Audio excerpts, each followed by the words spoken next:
go ahead and get Grand Round started. I think all of you know Dr. Riel-Romero. She's with our Pediatric Neurology. And she's going to update us on cannabis and epilepsy. Apparently there's some brownies down front, but I'm not sure they're for us. Okay. Thank you. So thank you for giving me the chance to present Grand Rounds today, Pediatric Grand Rounds. So I chose the topic cannabis and epilepsy because I think it is one of the hot topics of conversations nowadays. Actually, it's been long due. It's been going on for many years now. And only recently have I really devoted a little bit more time and energy into thinking more about the latest information on cannabis and epilepsy. And as a pediatric neurologist, you know, epilepsy is bread and butter. We see people and children with epilepsy on a daily basis, nearly daily basis. And I thought it would be useful to think about this a little bit more and to present to you whatever data that I have gleaned from the literature thus far. So, okay. No? Hold on. How does this go? Oh, maybe I'll just have to go through here. Right, okay. So learning objectives. The objectives would be define medical marijuana and the different cannabinoid formulations that are available, to discuss the cannabinoid and endocannabinoid system. I think to know about the benefits and the risk of marijuana, we need to know a little bit about the physiology, and that deals a lot with the endocannabinoid system, which is part of our neural makeup. To discuss the physiologic basis behind the use of marijuana for epilepsy. Of course, marijuana as a medical, drug or pharmaceutical has been used also for other neurologic diseases. It is not limited to epilepsy alone, but we'll focus this discussion on epilepsy. I'd like to present the preclinical and clinical studies thus far supporting the possible use of cannabis for epilepsy, and to discuss the current federal and state regulations regarding the use of cannabis. All of this are derived from the literature and from the Child Neurology Society meeting, which I attended in Vancouver in October of 2012, and the meeting of the American Epilepsy Society in December of 2016 in Houston, Texas. So these are hot topics of conversations. I'll be giving you the update. So disclosures. I have never smoked and I never inhaled. So I have seen it, but I've never really done anything more with marijuana. I own stocks in Insys Pharmaceuticals, which currently is manufacturing synthetic cannabidiol product. I'm advisory board member in Lundbeck and Sarepta Therapeutics. I am doing clinical trials with Eisai, Lundbeck, and UCB Pharma. So, as Donald Trump bigly says, it might be, in a beautiful thing in many respects, or it may not be a beautiful thing. But I'm giving you the information. This is for you to process, to think about, and to make your own conclusions as you see fit. So what is cannabis? Cannabis, by and large, is a term for the widely distributed, ubiquitous, plant that is one of the oldest sources of fiber, textiles, food, oil, and medicine. When we say cannabis, we generally use this term for all products of the plant Cannabis sativa. There are many other plants, but in general, it will be for Cannabis sativa. So how do people use marijuana? All of us know that it can be used as a cigarette, which is otherwise known as a joint. It has been used as a cigar. Yeah, so you see these formulations right here. Or it can be it can present, as edibles, as candy. So I looked in the internet, there are many manufactured mimics of marijuana. Kit Kat for Kit Kat, Twixt for Twix, Butterfinger for Butterfinger, Rasteries for Reese's Cups, Pastateers for Musketeers, and many other derivations. So that was interesting. And also, I've learned that there are marijuana edibles, which are the marijuana brownies and the marijuana cupcakes. So before we can start with anything, we have to define what we say. So when we say marijuana, we refer to the dried leaves, the flowers, the seeds, the stems of the whole plant. It's the whole plant. When we say recreational marijuana, what we mean would be the use of marijuana for purposes other than therapeutic. This is to alleviate mood, to make us euphoric, for pleasure, and many other things, not for medical purposes. Now, marijuana, medical marijuana, is the use of cannabis or its products in an attempt to treat disease or to alleviate the symptoms of a disease process by patient choice, understanding that there is a lack of randomized placebo-controlled studies supporting the favorable efficacy and safety of cannabis products. Now, hashish had been interchangeably used for marijuana, but what it really means would be it's the resin-soaked flower buds of the plant. Hemp, you will, if you look at the literature, you will see people refer to marijuana as hemp. And this refers to the stem, the fibrous component of the stalks, the stem, the seeds, which may contain minimal amounts of THC. So in this talk, I will say THC, which will stand for tetrahydrocannabinol. And when we say tetrahydrocannabinol, that will refer to the psychoactive component of marijuana. CBD is cannabidiol, and that will refer to the non-psychoactive component.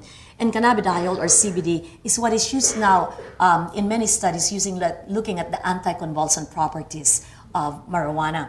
The flowering portions of the plant may be used to extract cannabidiol, which is CBD.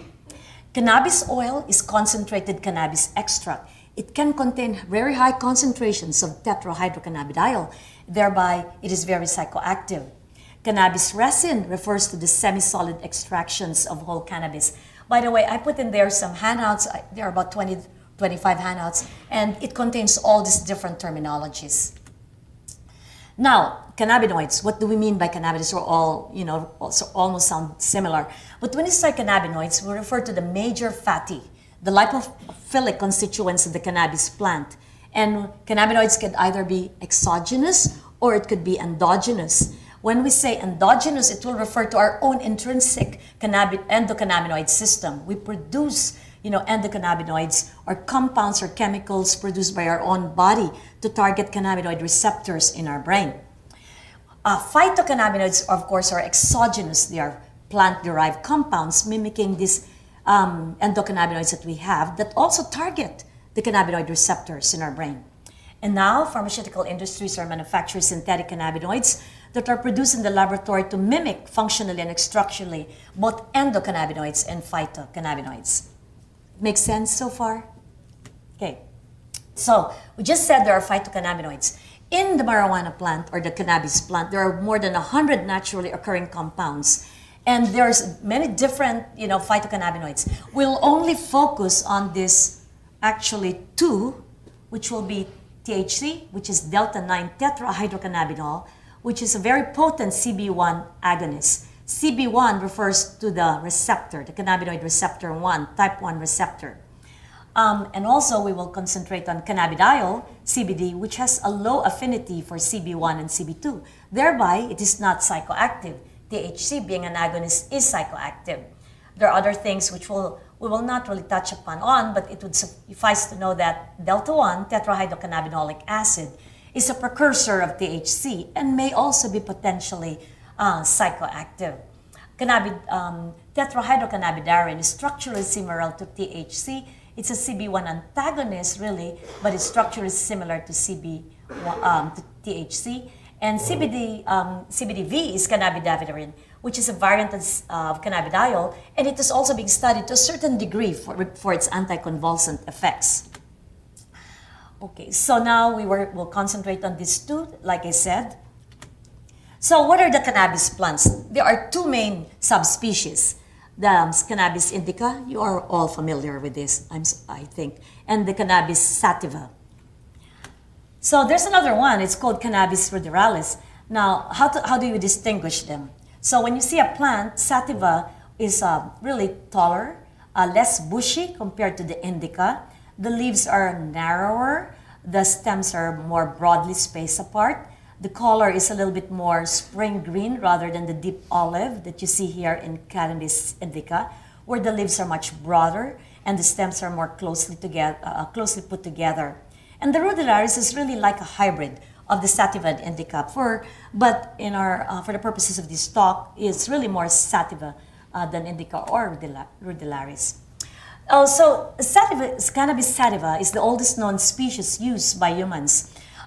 There are more than 420 compounds, and it has, like I said, more than 100 phytocannabinoids. Indica too has been referred to long time ago, even in the ancient Vedas text or literature in India, for as long as 2000 BC. Sativa usually has a higher tetrahydrocannabinol component compared to the cannabidiol ratio versus the indica. That's why this is more psychoactive. So sativa strains are more psychoactive, stimulatory, while the indica strains have more of a more sedative effect. Now, this is not new, actually. This has been isolated in 1964 and synthesized in 1971. It is the psychoactive. And then, I showed you the different ways that cannabis can be used. But in the studies that I had looked at, cannabis is used really as an oil. It's an oil extract. This is what is used to give to the patients to study the anticonvulsant properties. Again, it has a low affinity for type 1 and type 2, the two receptors in our brain. It is old. It has been isolated in 1940 and synthesized in 1963. So it's been there a long, long time now. The history of cannabis is really, in epilepsy, is not new. And when you look at the literature, it's actually quite old. Even for as long as 3000 BC, the Chinese had been looking at this as potential use for medical conditions, and in particular, even for epilepsy. So in 3000 BC, the Emperor Fuxi characterized cannabis as having a yin and a yang, the yang being a strong and active force, and a yin being a weak and passive force. And, 27,000 BC, Emperor Shandong is said to have discovered the healing properties of marijuana. 1500 BC, there's now written reference to medical marijuana in the Chinese Pharmacopoeia, which is far long before it was even in our own American Pharmacopoeia. Because in our American Pharmacopoeia, or the US Pharmacopoeia, cannabis was put in only in the 1854, which is, way long before, later than it was in the Chinese Pharmacopoeia. Physicians in ancient India, Egypt, Persia, Rome, Arabia, and Greece already used cannabis for spiritual and medicinal purposes, including fatigue, gout, rheumatism, malaria, constipation, pain, and absent-mindedness. Sumerian texts also dating to as early as 2900 BC already documented the use of cannabis to treat seizures.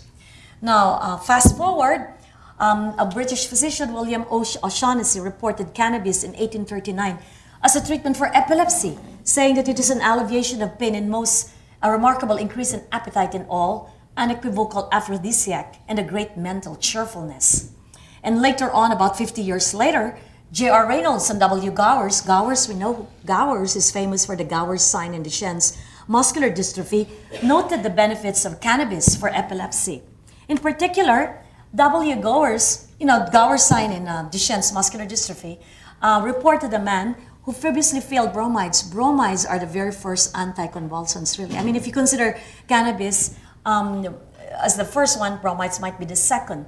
Failed bromides to seizures were controlled in 9.8 grams of cannabis 3 times a day for 6 months, leading people to think there might be a potential use for cannabis in the treatment of seizures. Like I said, only in 1854 was cannabis added to the US Pharmacopoeia. In the Chinese Pharmacopoeia, it was there in 1500 BC. And the indications would be all of this, neurology, tetanus typhus, dysentery, alcoholism, but it already listed convulsive disorders as an indication in the US Pharmacopoeia as early as 1854. However, after that, in 1906, the Pure Food and Drug Act regulated marijuana and said that it has to be labeled. And in 1911, the blue state of Massachusetts becomes the first state to outlaw cannabis. And after that, numerous other states followed suit. So there was now a trend to looking at cannabis as a drug that needs to be regulated, looked at it more carefully. And in 1928, now, cannabis was added to the UK's Dangerous Drugs Act. And in 1938, the Marijuana Tax Act was passed. And it was vigorously opposed by the American Medical Association, citing that it limits the physician's ability to treat patients with drugs that they think would be effective for their ailment. In 1942, about a century after it was put into the US Pharmacopoeia, marijuana was taken out from the Pharmacopoeia. And 30 years fast forward, now 1970, marijuana is now classified then, until now, as a Scheduled I drug, which says that it has no accepted medical use and a high potential for abuse, along with heroin, LSD, peyote, ecstasy, and methylqualone. So, then as now, it is still a Schedule I drug. Thus, it is very difficult to do any form of research without going through extensive regulatory processes in order to do research. Now, President Obama in 2014 did this Farm Bill. This is the Agricultural Act of 2014. He signed it in February 7, 2014, and it is a step in trying to do more research with cannabis. Section 7606 highlighted the legitimacy of industrial hemp research and then authorized the legislation of hemp research, but only in plants containing 0.2% or less tetrahydrocannabinol by weight. And so the certain institutions of higher educations or state programs can use this in order to initiate some form of research. At present time, what is the state of marijuana, the state of medical marijuana? At present time, about 34 states and the District of Columbia permit some form of marijuana consumption for medicinal purposes. This is old. There are probably additional 3 more states that now have decriminalized the use of recreational marijuana. And among these would be Colorado, we know, Oregon, Washington, Alaska. There are several more, I cannot remember. I think Nevada is one of them. But then as now, despite whatever the state regulations state, marijuana, as far as the federal government is concerned, is still a Schedule I drug. So this is a slide, just the 25. This is rather old. It's not updated. But it's all the different states where there's some form of medical marijuana use legally. So Alaska, Arizona, up to Rhode Island. You cannot see Louisiana here. So Louisiana is not yet one of those states. So this is just a cartoon showing you marijuana legalization by state. So as time goes on, and you look at internet, this has become greener and greener and greener, and only a few states are left, without any form of marijuana legislation, whether it will be for recreational or medicinal purposes. What is in Louisiana? Now, this is, I'm not privy to what the legislature says or does or whatnot. I try to keep out of it. However, in terms of marijuana use in Louisiana, in 1978, a medical marijuana program was initiated, 1978. Now, many years later, like, I don't know how many, 40 years later or so, Senator Fred Mills passed 2 bills, which subsequently signed by Governor John Bell Edwards in the 2016 legislative session. These are SB 217 and SB 180. The 217 allows doctors to recommend marijuana, MJ, to qualifying patients, but not to prescribe it. Recommend. SB 180 amends criminal statutes to protect patients and caregivers for marijuana possession and consumption. As you know, there's been a lot of talk about marijuana possession being such a punitive crime, so that it really fills the prison system with a lot of first-time offenders for the single possession of marijuana. And also, I looked at the internet and I discovered that the penalties for possession of marijuana will depend upon how much marijuana you have. Like 14 grams and below will have a lesser penalty than you have, a pound of marijuana. And the jail time will also vary between, 2 weeks or so for 14 grams and 6 months, for more. So it really fills our jails. This aims to amend criminal statutes, maybe decongest our penal system, maybe be a little bit more less punitive to first-time offenders. So, at any rate, wow, in March of 2016, I didn't know that. My son studied in Tulane. So, he chose in New Orleans, but in May of 2013, the mayor of New Orleans, Mitch Landrieu, signed into law a new ordinance to decriminalize marijuana possession in this city. I didn't know that. This is effective June 21 of 2016. So, Ordinance 31148 will allow law enforcement to issue a ticket rather than arresting for marijuana possession, and reduce penalties from possible jail time, to civil fine of $40 for the least amount of marijuana, 14 grams and less, to 100 more marijuana if the offense lies under local law, state law. But instead of arresting, local law, instead of arresting under state law. So there's so many ramifications. I don't understand this. State and federal, whether it's the New Orleans police that will arrest you, whether you have multiple records for marijuana possession, that's different too. There's just so many. But currently it is illegal. It is illegal for anyone, for physicians, even in states where marijuana is legal to prescribe it. Prescribing it would constitute aiding and abetting the acquisition of marijuana, and it could result to our license being forfeited, arrest, even jail time for doctors. So states that have legalized marijuana are still not immunized from federal law. So this is a slippery slope to tread. It's really dangerous waters to tread right now. So marijuana administration, let's go to the science of this now after looking at the legal thing. THC content has increased fourfold by selective breeding over 30 years. Apparently, when you plant marijuana, you could look at the genetics of the plant, you can look at the time of harvest, you can look at the processing method, and you can increase the THC content of marijuana depending on all those different variables. So you can really improve, the quality, so to speak, of the plant in terms of THC's content from 2.5 milligram to 8 to 10 milligram, or even 20 milligram percent, depending on how you breed it. Hashish oil is about 30 milligrams. Pharmacokinetic-wise, it has a low bioavailability. It's 6% after you ingest it orally, brownies and cupcakes. Smoking can deliver 20 to 25% into circulation. Levels fall rapidly within an hour and decline slowly.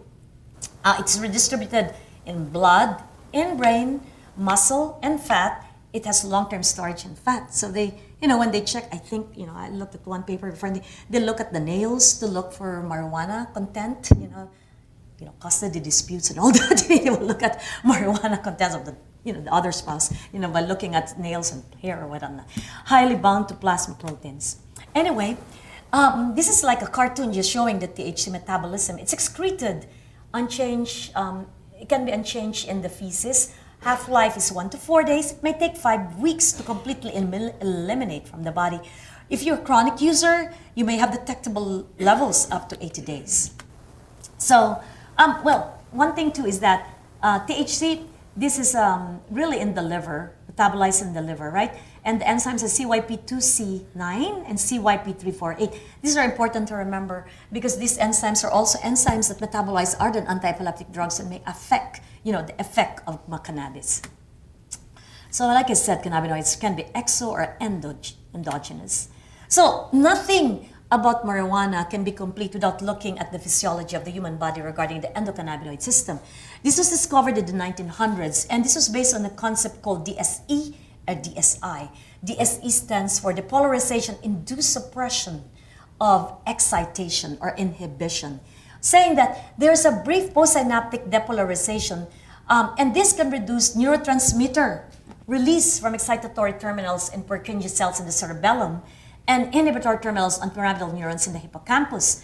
So what it does, it triggers a substance that reduces or limits presynaptic neurotransmitter release. This is the endocannabinoid system. So it is a system that relies on what we call retrograde signaling, so that an application of an agonist on the type 1 receptor can enhance depolarization-induced excitation, and application of an antagonist will prevent that excitation. And this will work. This works because of these endogenous cannabinoids and ligands. So what are these two? The two really are down here. These are anandamide and the 2-arachidonyl glycerol, 2-AG. Anandamide and this 2-AG. So what it does, and I have a cartoon later on to show you. So these endocannabinoids are synthesized on demand from the lipid precursors in the cell membrane. And once they are synthesized, it's released from the postsynaptic membrane into the presynaptic membrane by an increase in cellular calcium. Following release, and the release is either diffusion or facilitated carrier-mediated transport, it will be reuptaked into the presynaptic receptor, and that reuptake will serve to decrease neurotransmitter release. So this has a direct neurochemical effect, these ligands, and they will bind into these receptors we have in our brain So, some people say, why do we have receptors in our brain if they're not used for cannabis? God must have made it because he must have meant for cannabis to go in there. I don't know. Anyway, so bind to cannabinoid receptors in brain and the periphery. So PV1 receptors and CB2 receptors. So what are these receptors? So type 1 receptors, this is the one that is, this will be psychoactive for you if it's you use it, and if the endoligand, the ECBD ligands binds it. These are G protein receptors, and the activation will dissociate this beta gamma complex, and it will do a lot of these things. It will decrease cyclic AMP, it will decrease the opening of voltage-gated potassium channels, increase the opening of potassium channels, and decrease presynaptic cell excitability and neurotransmitter release. It can modulate dopamine, norepinephrine, and acetylcholine release, and this stands for modulation of long-term potentiation for memory and long-term depolarization. So, where are these receptors? They are in the brain. The type 1 are mostly in the brain, the type 2 are in the hematopoietic cells, the immune cells. So this is ubiquitous in the brain. It's in the neocortex, the frontal, the cingulate, the limbic system, the hippocampus, the amygdala, the pallidum, the basal ganglia, the thalamus, hypothalamus, the nucleus accumbens, which modulate mood and temperament, and the substantia nigra. So I hope you can see this, but what it just shows you is that the distribution of the CB1 receptors are in the whole brain. These are in the whole brain. And this is another cartoon just showing you where it is most abundantly expressed. In the cerebral cortex, the limbic system, the prefrontal cortex, of course, the hippocampus, cerebellum, and the others in the gray are less abundant, also moderately abundant CB1 receptor expression, nucleus accumbens. So this is the cartoon I was telling you about. So these are plisade precursors, and they are released from the postsynaptic by diffusion and facilitated by transport, go there, and this is a G-coupled protein complex that is then dissociates, which will cause decreased presynaptic calcium release and inhibits neurotransmitter release by retrograde signaling, postsynaptic to the presynaptic. So now, a lot of times, and you will see it in your glossary right there, there's something called the entourage effect, which means that one is not enough. The entourage of whole plants are better than natural products derived from them. So the whole is better than the part of it. But there's no evidence thus far in patients with epilepsy that the entourage effect works. So why do we need to use marijuana, or why do we even think to use marijuana? Well, we think, because we're desperate. People are desperate. Doctors, family are desperate. We treat seizures and we treat seizures and we treat seizures. But there are people who have refractory epilepsy for which no real treatment is available. I can use 3 or 4 different or 5 or 6 different drugs, and none of them will treat people who have truly refractory epilepsy. We have vagus nerve stimulator, which has been out since 1997. That's not curative, that's palliative. Right now, we have a surgical epilepsy program that gives us the best chance of a cure, but only in very selected patients with a lesion. So how about those that do not have a readily identifiable lesion that is surgically resectable? We don't have really treatment option. Whatever treatment options we have are also fraught with a lot of side effects and adverse effects. So, our hands are tied. So we need to think outside of the box. So, and also there's a lengthy FDA approval process. Right now, I have like 3 different anti-epileptics, I'm in clinical trials. IRB here takes like 2 years. I'm joking, but takes 2 years to approve anything. But, the FDA even longer. So there's limited things, so that's why we have to think outside the box. And right now we have 25 different anti-epileptics, none of which is the holy grail for the treatment of seizures. So Gowers, the famous Gowers, was the first one who said maybe marijuana will work. He had his case report, 40-year-old with seizures for 25 years. And this man started to use cannabis indica, 1/6 gram, 3 times a day. And lo and behold, he had no seizures for 6 months, by his report. And then later on, he discontinued it and he began having seizures again. And so he used Indian hemp and his seizures went away. And then they recurred and he was lost to follow-up. But that led him to think that maybe this is useful. And then thereafter, We only have anecdotes, case reports here and there, which are useful. And these are just case reports that say that in this, this is a case series, of Ramsey and Davis, 5 patients, institutionalized children. One reason or the other, they fed them, marijuana. And one was seizure-free, one was almost seizure-free, no change. And there's another case report with a young man on phenobarbital and phenytoin. Why? This is 1975. Phenobarbital has been out since 1912, right? And phenytoin, 1938. So these are old anti-epileptics. They use marijuana seizure-free. And there were other case reports. But thus far, we have actually five small controlled CBD trials in epilepsy, starting in 1978. And Oren Devinsky did this in the early 2000s. Oren Devinsky is this famous neurologist in New York, Columbia, Presbyterian, somewhere there. But he is sort of like the point man or the leader, in addition to many other people, in looking at medical marijuana for epilepsy. So Michelem and Carlini, all these studies look at TRE, means treatment-resistant epilepsy, and all of these are treatment-resistant epilepsy in adults and in children. And so, you just have to look at it. So here it's 9 patients, really small, 9, 16, 12, 12. These are, rather long, rather big, at 214. This is an open label though, it's not a placebo-controlled trial. And in general, they would use a purified cannabis extract. So this is 200 milligrams per day of cannabis for several months, anywhere from 3 months to 6 months. Some of them are placebo-controlled. And in one of them, this Michelem study, 4 were treated, 2 out of 4 were seizure-free. 1 was better, 1 was not changed. And in the placebo, nobody was better. And here in Kunha, of his 16, 3 were seizure-free, 4 better. In the placebo, 1 better, the rest really no change. And this one, it's a wash. Here, it's a wash. And here, there was a better result. 36% had a median reduction in weekly seizures at 12 weeks. And of course, they cited all the different side effects, which by and large would be sedation or somnolence. So who knows who Charlotte Fige is? Who is Charlotte Fige? Yes? This is the one that they saw a Vice special in this actually, where they created a strain of like high CBD and low THC for Charlotte's Web or something. Right, exactly. Charlotte is the poster child for the use of medical marijuana for epilepsy. She was unknown until, she has what we call Dravet syndrome. We know Dravet syndrome. I have several patients with Dravet syndrome. It's a severe epilepsy. Dr. Bukini knows Dravet syndrome from the standpoint of vaccinations. It's severe myoclonic epilepsy. Generally, it comes into fore when somebody's vaccinated and they develop high fever and they develop seizures. And then they're saying this because it was vaccination, but really because they have the genetic mutation.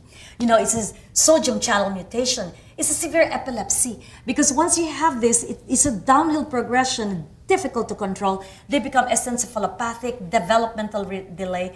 It's just difficult to control. So Charlotte became famous because Dr. Sanjay Gupta did this special on CNN on weed in 2013, using Charlotte as the springboard for discussion. The parents were interviewed, and at the end of that interview, they said, Gupta, very influential, said, well, I'm not backing down medical marijuana, I'm doubling down, I'm going to look at it more carefully. And thereafter, he had several more specials that look at it more carefully. So Charlotte now became famous as the poster child. And actually, she gets her marijuana from this band of handsome brothers, the Stanley brothers. They are very upstanding citizens of the world, who own a very respectable business of growing marijuana in Colorado. So they're all college graduates. So now, because of this desperation, several investigators went to Facebook, made a Facebook survey looking at all these parents who are now using discreetly or indiscreetly marijuana for their children using this CBD-enriched extract. There are 13 Dravet for Deuce. Deuce is another severe myoclonic static epilepsy. LGA is Lennox-Gastaut, which is another severe catastrophic epilepsy. So 19 children, all this different treatment-resistant epilepsy, and the parents report, by and large, 84% had a reduction in seizure frequency. And 2 of them were seizure-free. 2 out of the 19 were seizure-free, whereas they were not seizure-free. And greater than 80% reduction in 8 of them in seizures. That is compelling to these parents. The benefits, they were alert, they're less moody, they're better sleep, but they can be drowsy, and some of them Problem is, of course, number one, it's Facebook page, it's good, social media. Number two, parental report. So what if this is placebo, right? Parents are so eager and hopeful that this might just mirror the hope of these desperate parents for an effect, whatever that may be. So there's no verifiable dose. Who knows what they're giving? No verifiable expense except parental report. There's no biomarker, no EEG. So these are inherent selection bias. So again, Sean Hussein in UCLA did another social media thing, parental survey in him. But what he did was cannabis extract for infantile spasms. He limited it for infantile spasms, West syndrome, and Lennox-Gastaut, which is severe epileptic encephalopathy. And in him, a bigger sample size, 117 parents compared to the 19. 85%, 84 in the other, of all parents reported a reduction in seizure frequency. 14% reported complete seizure freedom, 11% in the other, 2 out of the 19. And median duration of 6 months, the dose is 4.3 milligram per kilogram per day. Again, here is good, he had a dose, 4.3 milligram per kilogram per day. And psychologically, there's an increase, improved sleep, alertness, appetite, and mood. So again, it looks compelling.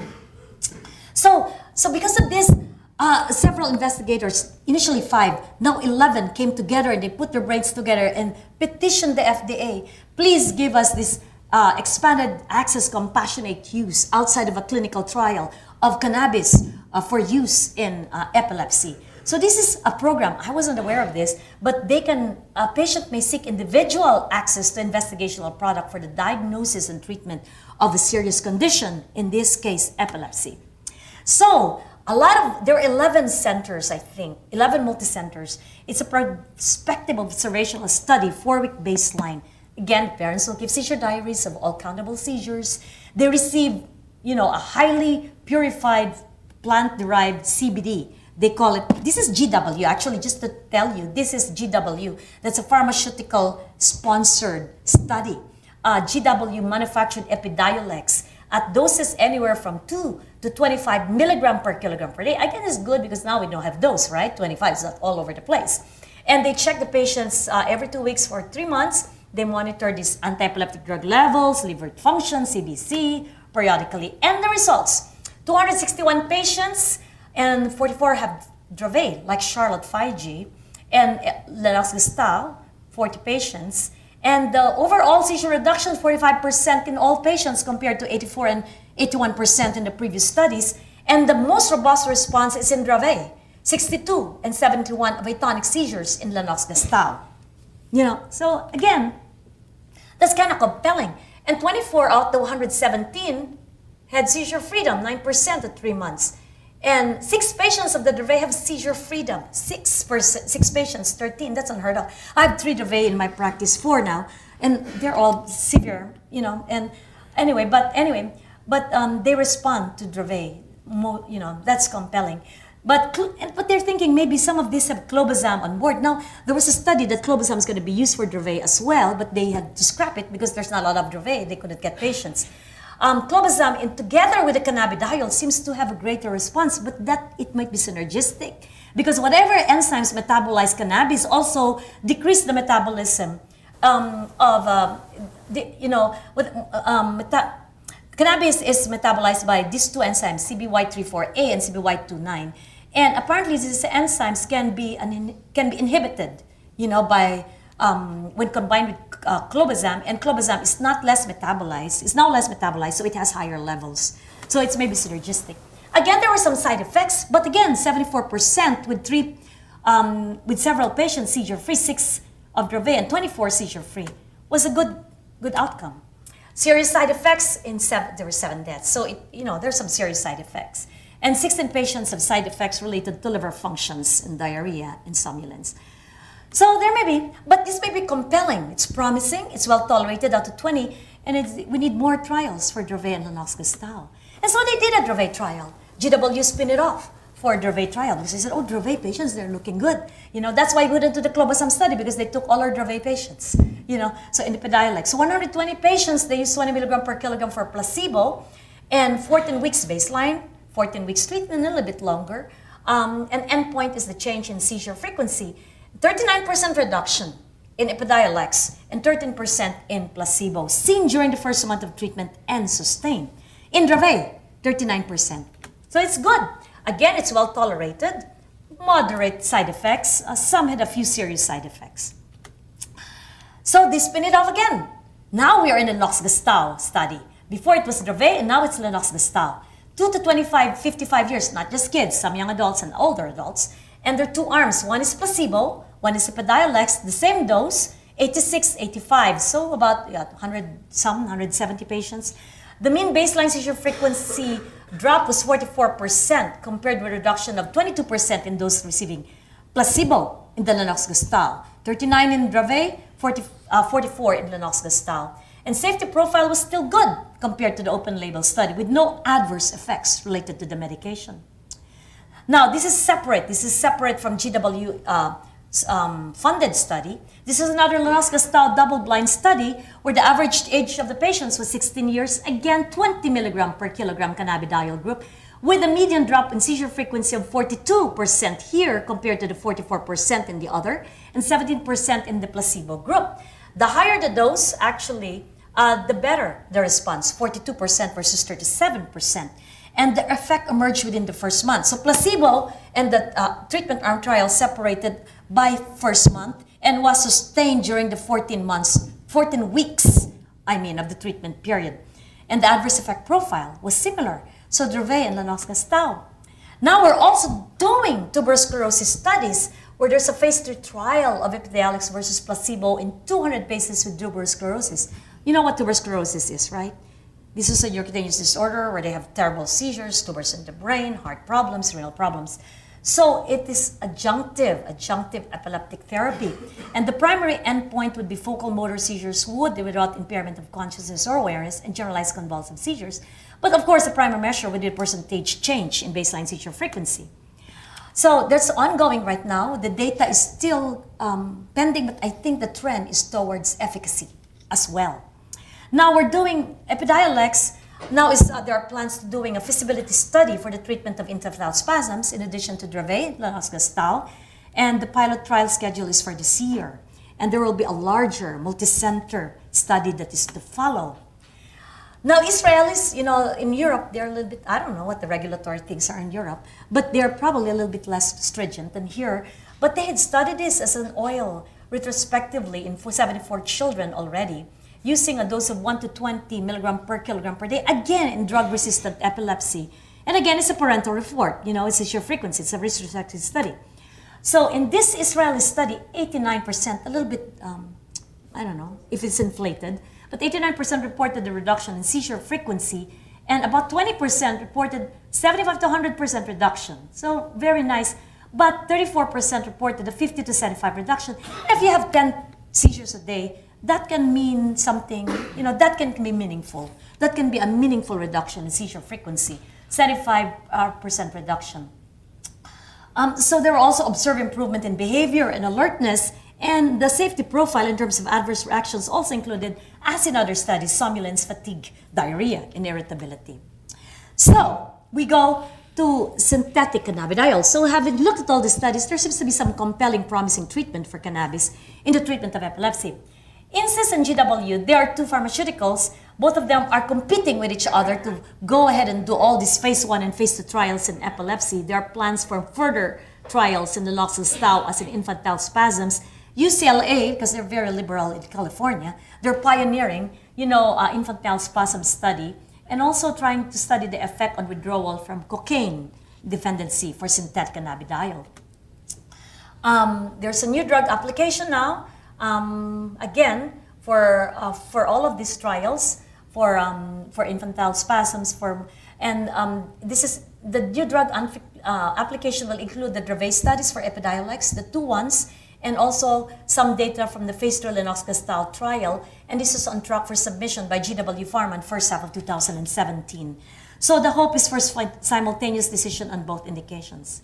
And if it gets FDA approved, then it's sort of like, it makes it easier for practitioners to prescribe it.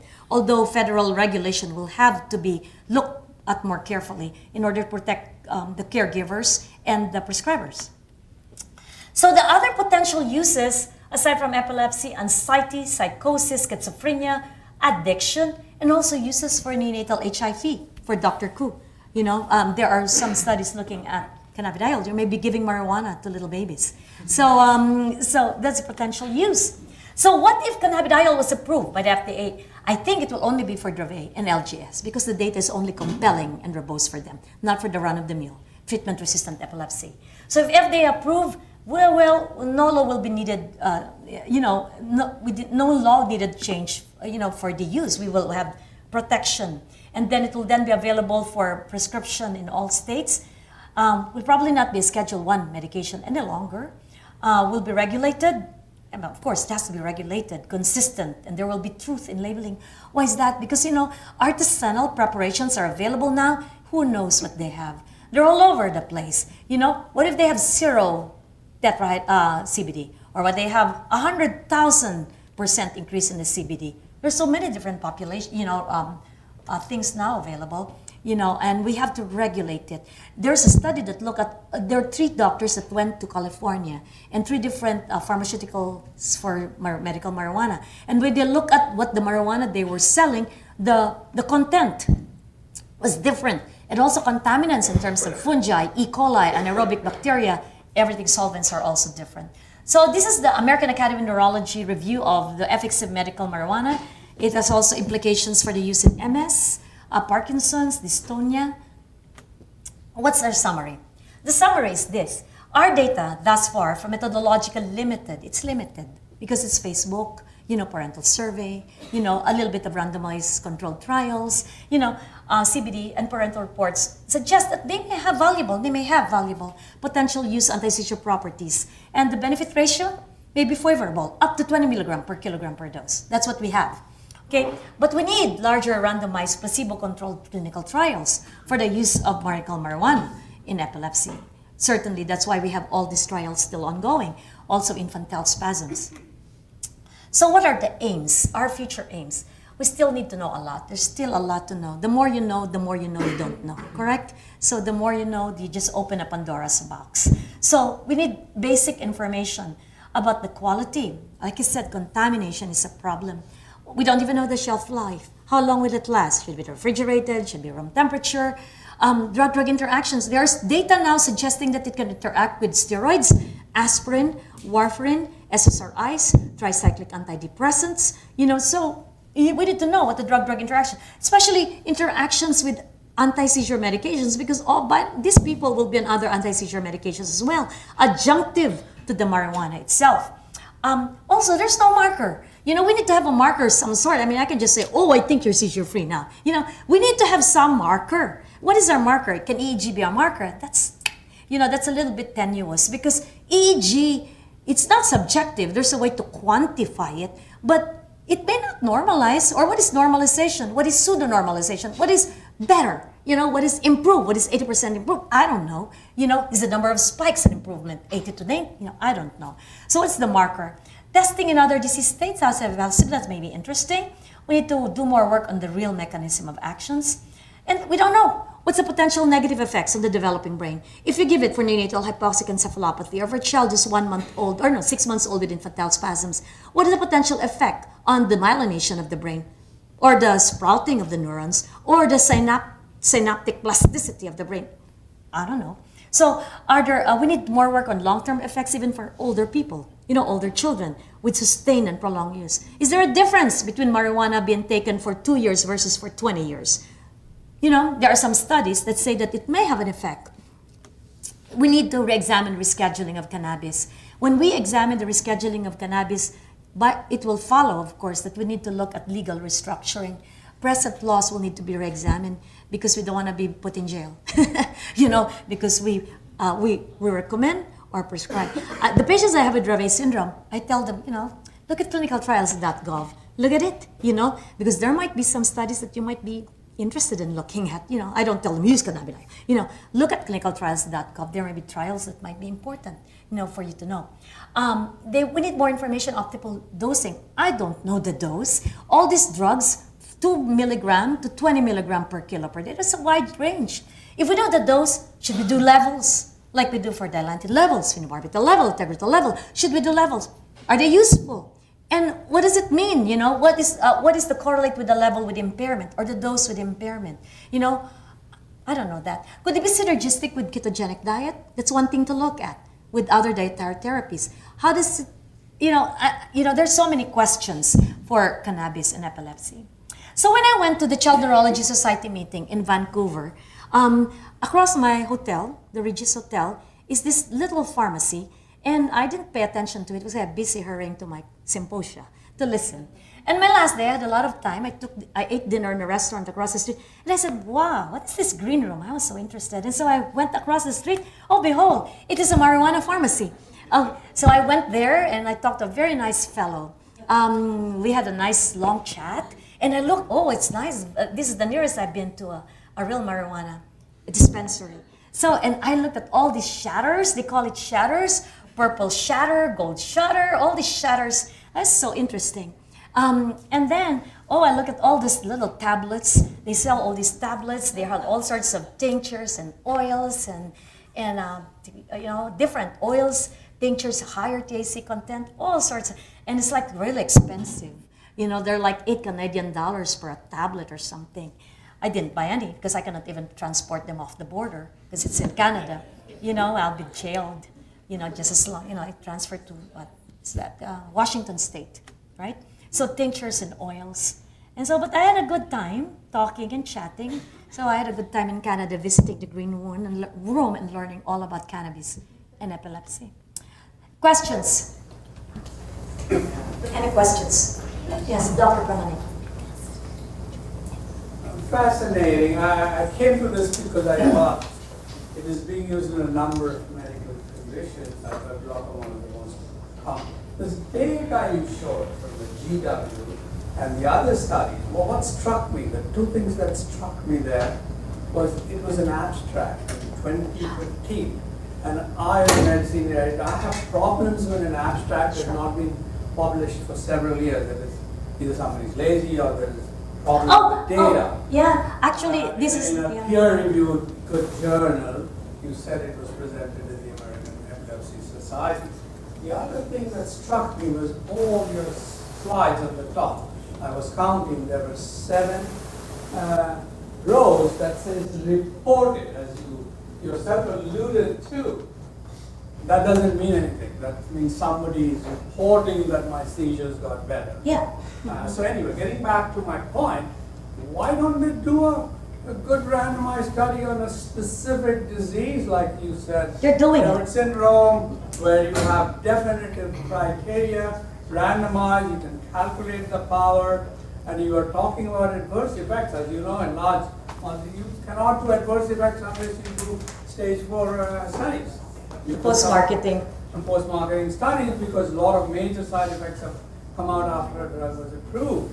I have a feeling, even though I don't know, it's a British company. Yes, it's British. They've been pushing it, to my knowledge, at least for 3-4 years to get it in for a number of conditions in Europe. Europe is much easier to get approved than the US. Yes, correct. So I don't know whether you would like to comment on those things and the ongoing studies. I don't think it will ever come to HIE, because there are now good studies going on in HIE in the neonates of combining erythropoietin and hypothermia early on. As you know, very large studies, major neurological centers across the country are doing it. That may have hope of main prevention as well.